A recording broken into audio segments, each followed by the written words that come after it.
folks. Welcome to Rimshots with Sean, brought to you by Barstools and Bandtalk. I'm not a corporate sellout. Yes, I am. My Coors Light banner in the background. We have a treat here for you tonight. You guys are going to know this fella. First time meeting him. Miljenko Matijević, all the way from sunny Los Angeles, sir. Did I pronounce that correctly? Matijević, but it was good. Matijević, I'm You're sorry. Good. You're good. That's good. I'm sorry. Up here in Halifax, Nova Scotia, we sound like we're from New Orleans, so I'll do my best to not do that anymore. I want to jump right in. I got this info a few days ago. Trust and Love. I don't even want to. I want you to tell the viewers exactly how this project came about.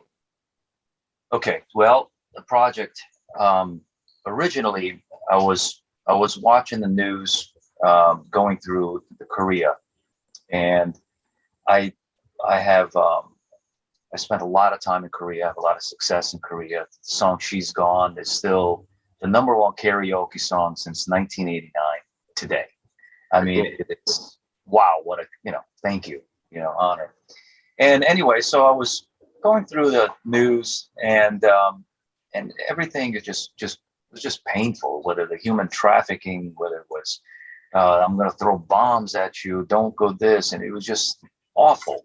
And I don't know, I just felt like I needed to write some sort of a peace treaty for the peninsula of Korea.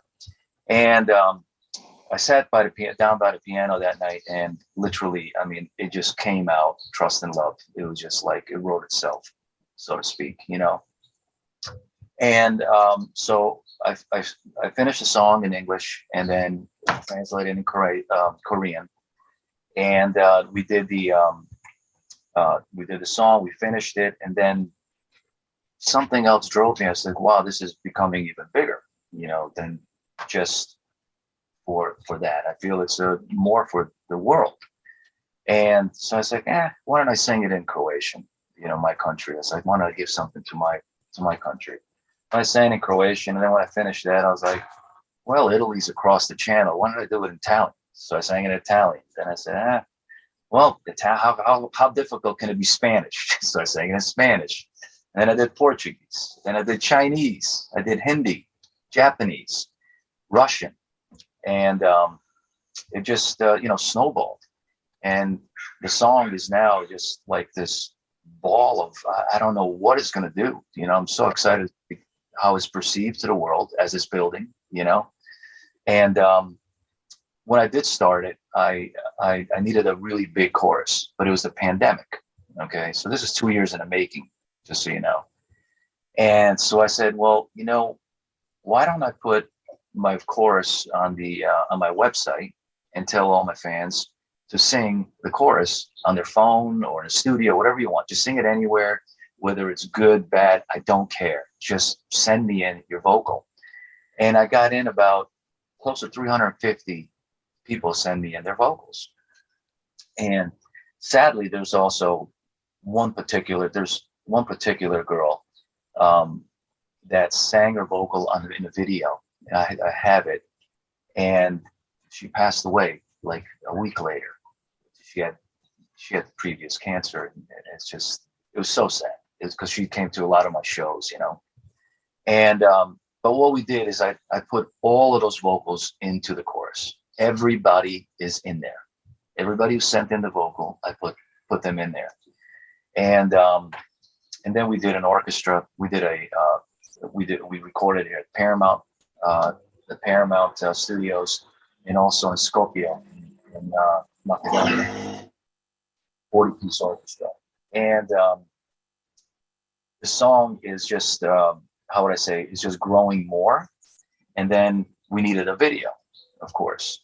So I went back to the Korean heritage, and I wanted to show the authenticity. I wanted to show their beauty, of the whole energy. And then I connected with Dr. Park, who was the director of KCCLA here in Los Angeles. And I asked him, hey, why don't you do this video with me? Because I wanted to make a movie, I want to make like a movie, not just a video. And he agreed to do this with me. And so we filmed it at the Korean Friendship Bell, which is really important. It's where 12 countries came together and made peace with, when you have a moment, you should look it up. Korean Friendship Bell in San Pedro. And not everyone is allowed, first of all, to strike this bell. It's a sacred bell, 18,000 tons of bronze. And I put this skit together, in my dialogue, and we did this, and that was kind of like a message, like ringing a message to the world, a sound to raise the vibration of our intelligence, because I feel a new world is here. I feel we're all in a whole nother level of space of thought and thinking. The old way does not work. It did not work for centuries. I think it's time that we try something new. And that's the message of my song. It's not just peace and love.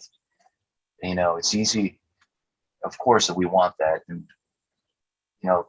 many artists write about peace and love. We'd love to have that, but how about maybe coming to the table with a different mindset, with a different energy, a different understanding, letting go of the past and trying something new, and that's what the song is about, raising the vibration. And I hope I captured it, and I hope it captures the souls and hearts of people. Well, when Jamie sent it to me, I was intrigued because I was like, okay, this could be interesting. And the tagline, 13 different dialects. And as I read through one more, and that's, I guess, again, it's Book of World Records for a song with the most languages, which is super impressive. Then I dove into the video. I watched it a couple times, and I was like, okay, this is a throwback to, what used to happen back in the day when videos were productions. Does this happen if this whole pandemic doesn't take place? Does it happen in this way? What are your thoughts on that? Or does it come together different, or does it even happen at all?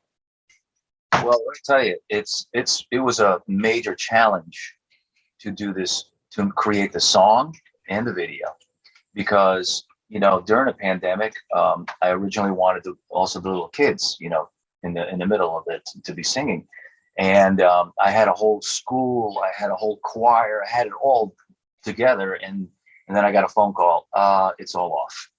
I was like, shit, how am I going to do this? How am I going to pull this off? And that's where I put, everybody sending their vocal. And then when it subsided a bit, the pandemic, then we were able to do this outside, and I did it really carefully. I had 2 compliance officers at the like in the theater, even at the shoots, to make sure that everybody had a COVID test, everybody was okay, everybody's wearing masks. And then when we started singing, it would take the mask off. I mean, we did everything we could to make everyone safe, and the thing is,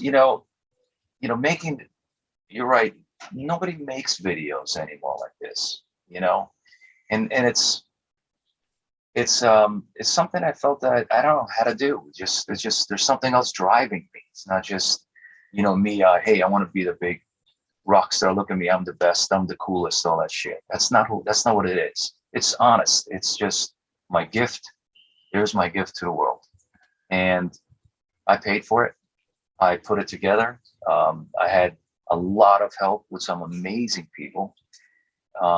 Over 700 people came together to create this video, including Robert Altman. Bobby Altman was my first EP. I mean, legendary, and I can't be more happier and thankful for everything that happened to create this energy. You know what I mean? It's not just a song; it's energy. And I hope it translates that way. When you're talking those numbers, that you're making a small movie pretty much. I mean, like a movie production. Some of them don't have that many people on the set. No, how many days did it take you to shoot that video? That was 5 days. 5 days, and location was San Pedro, the Friendship Bell. Then it was the Warner Grand Theater, and then we did it in up in Lake George, or is it? I keep forgetting. In the mountains, and which was absolutely spectacular, because I wanted to have the candles, the water lanterns in I wanted to shoot it here.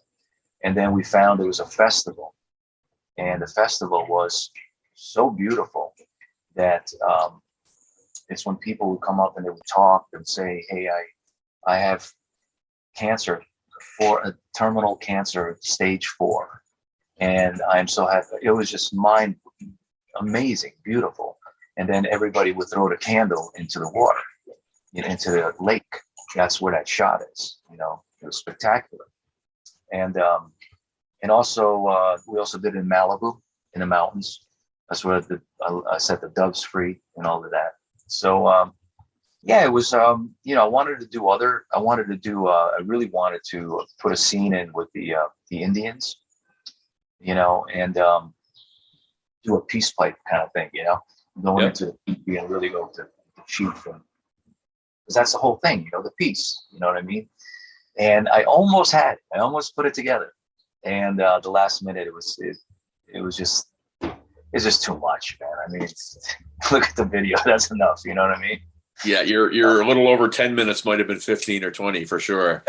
It was just like, it's like, and then the whole point was, I did say it, I want to make a movie. It's not, it's not just a video. So, well, and I mean, kudos to you, because you just said you paid for it.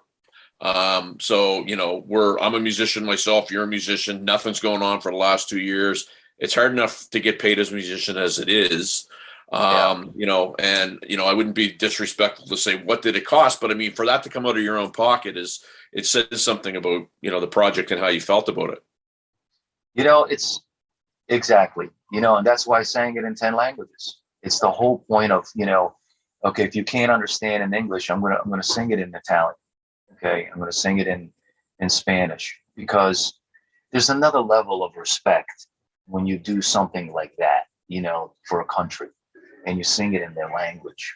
It's another level. Well, okay, well, let me give it a chance then, and I just want everybody to get the message in their language, not just the English, and again, I think it was meant for me to do it. Nobody else was going to do this. Nobody else is going to back me on this or pay for this. I had to do it. This is what I'm meant to do, and I'm one of those guys, if I say I'm going to do it, I'll do it. I'm not going to back out. Yeah, I'm getting that just from the vibe that I'm getting right now, for sure. I want to switch gears a little bit if I could. Sure. And, I want to be mindful of not asking you the same question that you've been asked a million times, because it's obviously pretty tough. I have a friend that's a singer, and the question that he wanted me to ask you is, were you a vocal phenom right out of the gate? Did you take, did it come naturally? Did you have to work on it? Because let's face it, you're a very distinctive voice. You've got a range, and I'm hearing your talking voice, and I'm sitting there going, how does he get way up there? So, what can you tell us about that?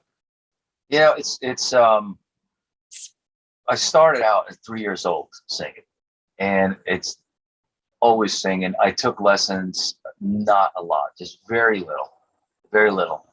And basically it comes down to this: once you know the fundamentals of what it is and how to use your voice, then it's up to you to figure out how to do what you want to do. And you got to be realistic on some of the stuff, and where it gets tricky for a lot of people is that it's just the same as people want to be someone wants to be a rock star and they're a lawyer, I want to sing like you. Well, it's like, well, you can't sing like me because that's me. How about you sing like you? Right. It's all about finding that, what is the energy that comes through you, and that you can do. The thing, singing the way I do it's not an easy task. It's a full physical body situation. You know what I mean? And, like Frank said, my mother used to say to me all the time, she goes, "Man, why you sing so hard?" Right? Because all the big singers sing easy. Yeah. I'm like, she's absolutely right. I'm like, but what I could say to you is, you got to find your space. You got to find your energy, your soul. Who are you? How you want to sing? What do you want to portray? What do you want to deliver? How can you deliver that message with which energy? You don't have to do it in a screaming that other people do. You can do it softly, and still come out with this amazing thing. But that's you, because you're honest. You got to be honest with your art and honest with your delivery.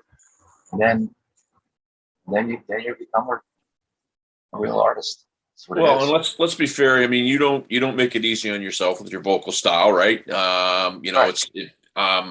And with that comes people that I'm going to guess. I watched a video of Steelheart a few weeks ago. I think it was a festival, thousands of people there. Do you still out of the corner of your eye get that one person in the crowd that's like waiting for you to, pull the pin or whatever? Pull the pin. Yeah, man. It's been that through my whole career. That Right. whole, that which is great. I mean, people used to take bets in the bathroom if I'm gonna actually perform it. We did the Great White Tour, the band we did back in the day. Literally every night we're doing a theater. So every night they're like, Yeah. fuck. you know. So thank you. I'm happy that I'm still able to do that. And again, it's where it's going to take me. We don't know. We're just going to go with it. I'll respect it, and hopefully I can keep singing till I'm gone. Well, I don't want to beat this dead horse, but the song that I did see that you guys were doing was from the Rockstar movie, and I was doing a little research on that. You've probably been asked a million and one questions about that. But the song's written in '96. Movie comes out in 2001, and for me, I guess what was obviously a lot of people that don't know that think, oh, that was written for that movie. Was that something that you pitched? Did they come after you for that? How did that shake down? Because it that song and that Yeah. particular part of the movie is a perfect part, but the song just kind of has a life of its own beyond that movie. Yeah, the song we're gonna re-release. By the way, we're gonna re-release this song now for this new album coming out for the 30th kind of vibe, and we remixed it and remastered it, but I still may have someone to redo a guitar solo, someone special. Oh, nice. And so what happened is that we when the first few days of rehearsal, the music director asked, hey, if you have any songs or any music that you want me to listen to that can maybe work for the movie, please present it. So I gave Tammy, his assistant, I said, Tammy, here, listen to this record. And she comes back in the morning. She goes, We All Die Young. So we want it.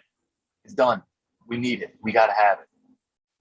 And that was a very big part of the movie, and also a big part of my deal. And the other funny thing is that I would go to, if you think about it, I would go to rehearsal every day, and I had my leather jacket on. And my leather jacket had a dragon that was painted on the right side of my jacket that was painted back in Japan. Okay. So the movie was called Metal God. All right. So they changed the movie to Steel Dragon. Get it? Steelheart, Steel Dragon. Yeah. So I'm like, okay, coincidence. Which, whatever, great. Great. So and all those things, and it's interesting. And then Mark also has a little spill on stage as well.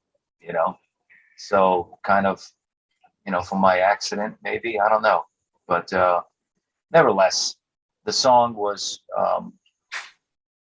The band did an amazing job of re-recording it, and I think the song has still not been heard, if you know what I mean. Yeah. The reason why the song, so the movie came out, it was number 2 in the box office, and everybody was so excited. It was doing so well. And then on Tuesday, 9/11 happened, and they had a video shot there.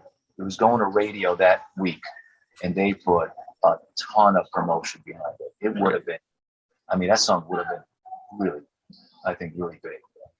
And it was cut because Bush said, the president said, no words would kill, die, blood on the radio. and that was it. It ruined the movie. Just everything went down. So maybe now we resurrect it. Who knows? Well, and hey, it's a good time. And you know, I guess the question I have, and you know, I don't want to dwell on it too much, but do you ever get tired of answering questions about that movie? I mean, you know, a guy like me, I mean, I bet you I watch it every 2 or 3 months. It just hits home. That's kind of the time where I grew up and whatnot. But do you ever get tired of you know, talking about that? Or No, because in reality, I wasn't allowed to speak about it at all when it came out. You know, and it's like no one, even today, a lot of people don't even know that I did vocals. You know, and I'm not even sure I'm allowed to speak with about it now. But you know, everybody knows about it, so it's like cat's out of the bag, and it's public knowledge. So, but no, it's okay. This is. I mean, it's kind of nice for the world to know that, you know, I did a lot of work and I didn't kind of get any recognition for it. You know what I mean? yeah. So it's okay. Well, it's, you know, it's, and some people they look back at those points in their career and go like, I don't, you know, I don't want to acknowledge it or whatever. But you know, I do think that it's I don't want to say cult classic, and you probably answered the question for me is why, you know, probably wasn't more successful. But you know, it's one of those ones, certainly with people that I know, that you know, it's right on there with their list of, you know, must-haves. Right. No, it's definitely, it's one of those songs. There are songs when you hear it, it's like, okay, that's just like, yes, that's a classic. That's a hit. It does have that energy. And I don't think it's done. You know, let's see what happens when we re-release it, because geez, we could, you know, I sang it I sang it the other night in Biloxi, and I said, in every, you know, song that everybody's excited. So here's a song that we all die young. It's like so many of us, you know, it's sad that so many of us would have to die young, you know. And it was just like the audience was just like quiet. I was like, maybe I should have said that. You know what I mean? So anyway. So here's what's interesting, though. There's a lot of songs written in the day. We won't name them, but you know, where the titles now, if you were singing them as, you know, middle-aged men, might sound a little bit weird or strange. But that one kind of, I think it has a little bit more of an overarching, you know, sphere to it. Yeah, exactly. Yeah, I mean, it's just a classic, good, solid rock song with meaning to it. I think maybe that's the best way to describe it, you know. And again, like I'm going to say this, I'm really curious to see. It's not done. I think a lot of my music isn't done. I think maybe because of, you know, and if you know about my accident in '92, you know, I mean, Steelheart or myself, whatever. I don't think it was. We got cut short. You know, we got cut halfway through. We didn't even get started, basically. You know, and it was over. So, and I never gave up. Not because of the, you know, the will that I got to prove something, but it's just because this is what I do, and something else has been driving me as well. You know, so let's see what the future brings with everything. You know. Well, and I mean, you know, I obviously I read about that, and you know, I didn't want to bring it up, you know, unless you did. But did you find that maybe I don't know if you still have any like lingering effects to this day, but did you find that it maybe changed how you approach your voice, how you perform? Yeah. I had to relearn a lot of stuff. I had to redo it, refocus, rethink. I mean, I lost memory. I lost everything. I ended up on a futon in the attic of my friend's house. It was just brutal. And it's not because of drugs and alcohol or being reckless or a loser. It's just life just goes. Right. Sometimes shit happens, you know what I mean? And you know, it definitely built me into another man, of course, built me to who I am today, part of it. And but it's also, you know, when you go through stuff like that, you can take it different ways. You can either accept it and take it as maybe another level of learning and information, or you can take it as like, you know, depressed. And, you know, I mean, I definitely went through all of that too, but sometimes you got to just like reach down between your legs, ease the seat back, you know. Yeah. Yes. put an H on and handle it. You know what I mean? Yeah. So, So you've been in LA back. Well, I'm going to say back in LA because you were from Croatia and then the East Coast, right. and then made your way to the West. So you've been back in Los Angeles how long now? This is going to be 8 years now. Yeah. So I've been back and forth Los Angeles and East Coast. Okay. So this has been a long run. This last What one. what are the biggest things that you? Because I've had some friends that are in that area. What have you seen that I guess have been the biggest changes, in music? What's been taking place? Because it seems like out there, just man, it's second by second. You're somebody and nobody in the blink of an eye. Yeah. Look, Los Angeles is like, it's a weird thing. It's a space where um, you they're all here, the agents and the things, but it's not like it used to be. It's no longer, it's no longer what it was. I mean, the strip is no longer a strip, and there's more hotels than you can imagine now. And they just bought the Viper Room. They're going to tear it down, and they're going to build another hotel. They got rid of what was it? Not the Hard Rock. It was the I forget the name of it. It was a really big, great venue. There's not much. There's not much left here of live music. There is, but you got to kind of dig for it. I don't know. I'm out of the loop with that. And well, tomorrow I'm going to. I was invited to go to this show at the Troubadour, Okay. and something 27. So it's about all the artists that died at the age of 27, and so there's going to be artists performing. Those transcending I guess that energy, right? And I was like, I did an interview yesterday about that, and I was like, I will go to that because I should have died at 27. I mean, I just turned 28, I believe, or something. So I was spared. I should have been dead on that stage. When that thing hit me in the back of the head, without a doubt. I mean, you can see the video. If you want to see the video, just go watch Steelheart accident, and somebody filmed it. It's crazy. Um, and I also was a singer for the Doors for a while. Yes. So, I did 2 major tours with them, and I had the most amazing time doing that. And my connection with Jim Morrison was either I was making it up in my mind, or there's something definitely connected, and I truly believe that, because it's when you're doing projects that big, whether it's the movie or joining a band to that level, you need to be invited into that space, not just by the band, but by the energy, by the spirits, the gods, whatever you want to call it. You gotta be invited in, and because it's a powerful space, you gotta you get chosen for it. That's what it is. You get chosen for it, then you accept and you go for it. So it'll be interesting to see this tomorrow. That was a challenging gig for you, I think, in maybe a different way.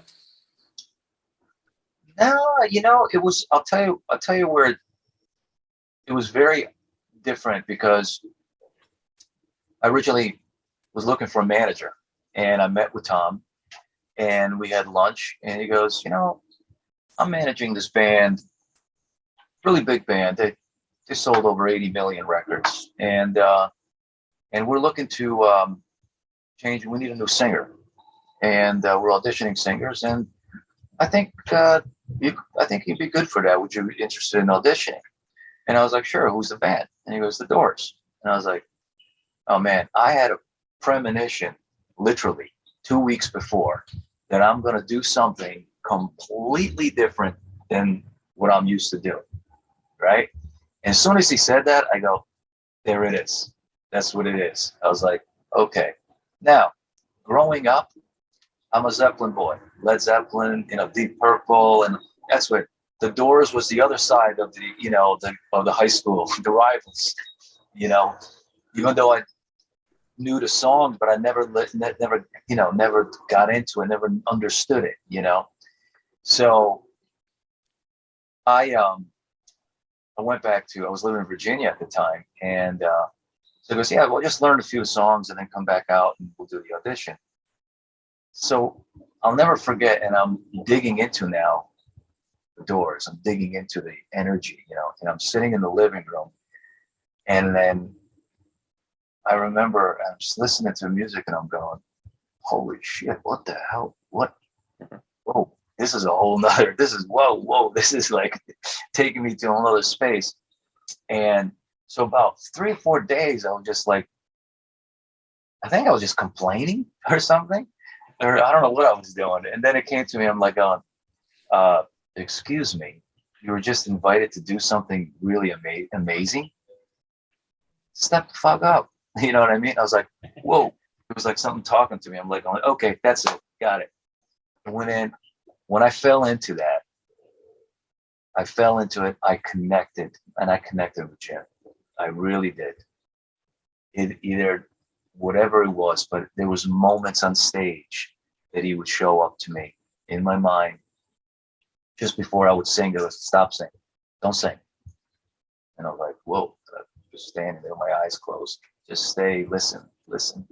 Just let the music go. Just let it go. Let it go. And this is what he would do if you watch his videos, Yeah. And it's just how he's talking to me. Go. And it's like, now sing.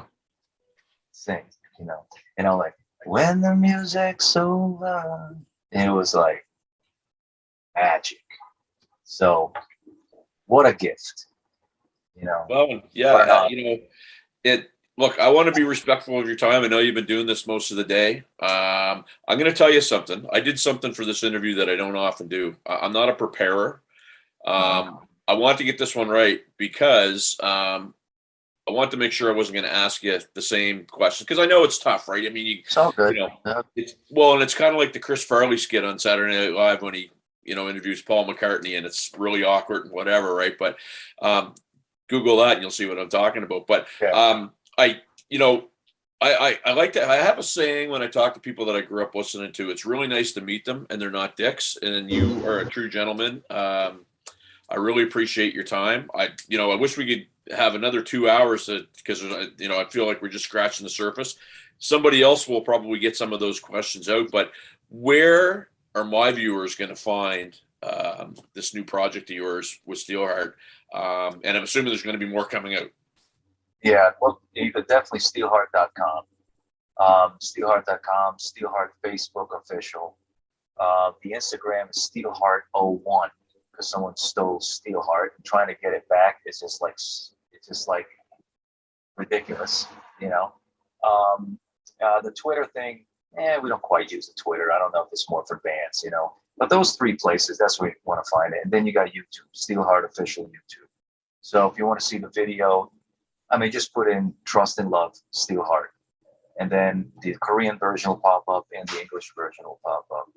And start there and then work your way through 30 years of music, Well, and I will tell you, I'm a staunch Sirius XM channel 39, and they play your tune probably 10 times a day. Well, it's great, right? But the new tune sounds fresh. I was super impressed. The video blew me away. Great work. And again, I want to thank you for your time. Best of luck with all this stuff. And Jamie's going to keep me posted on how it's going. Yeah, perfect. Pleasure meeting you, brother. You as well. Thank you.